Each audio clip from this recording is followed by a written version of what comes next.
ছাত্রদলের সাংগঠনিক সম্পাদক ক্যাম্পাসে নিজে বসে এসব গুজব ছড়াচ্ছেন, অথচ তিনি এই বিশ্ববিদ্যালয়ের ছাত্র নন।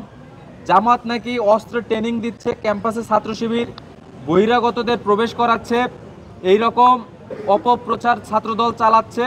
এবং ছাত্রদলের যে সভাপতি তিনি স্বয়ং তার ফেসবুকে এরকম একটি পোস্ট দিয়েছেন। বেশ কিছু অনিয়ম আমাদের চোখে ধরা পড়েছে। আমরা সকাল থেকেই যেটি বলছিলাম যে এই যে হাতের যে অমোচনীয় কালি ব্যবহার করার কথা ছিল সেটা কিন্তু হয়নি। ভোট দিয়ে বের হয়ে এসেই কিন্তু এই কালি মুছে যাচ্ছে।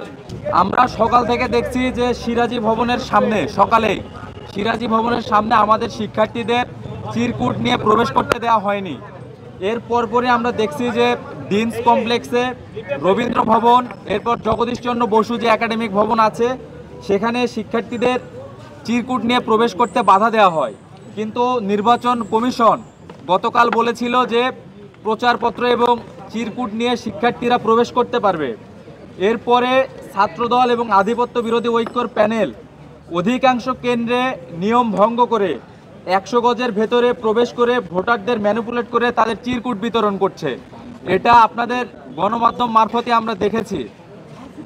এরপরে ছাত্রদল নিয়মের তোয়াক্কা না করে খালেদা জিয়া হল এবং হবিবুর হলের ভোট কেন্দ্রের পাশ সহ কয়েকটি স্থানে নির্মাণ করেছে।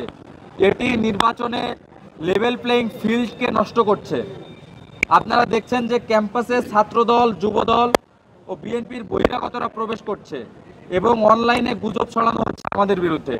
ছাত্রদলের সাংগঠনিক সম্পাদক ক্যাম্পাসে নিজে বসে এসব গুজব ছড়াচ্ছেন, অথচ তিনি এই বিশ্ববিদ্যালয়ের ছাত্র নন। জামাত নাকি অস্ত্র ট্রেনিং দিচ্ছে, ক্যাম্পাসে ছাত্র শিবির বহিরাগতদের প্রবেশ করাচ্ছে, এই রকম অপপ্রচার ছাত্রদল চালাচ্ছে। এবং ছাত্রদলের যে সভাপতি তিনি স্বয়ং তার ফেসবুকে এরকম একটি পোস্ট দিয়েছেন। গতকাল রাতে নীতিমালা ভঙ্গ করে দেয়াল লিখন হয়েছে।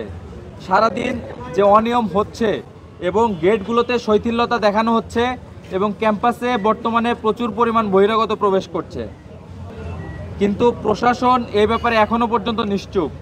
শিক্ষার্থীরা ভোট কেন্দ্রে এসে নির্বিঘ্নে ভোট দিচ্ছেন।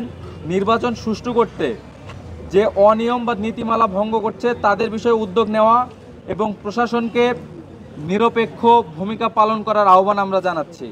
আমরা বিশ্বাস করি শিক্ষার্থীরা যোগ্য প্রার্থীকে নির্বাচিত করবেন।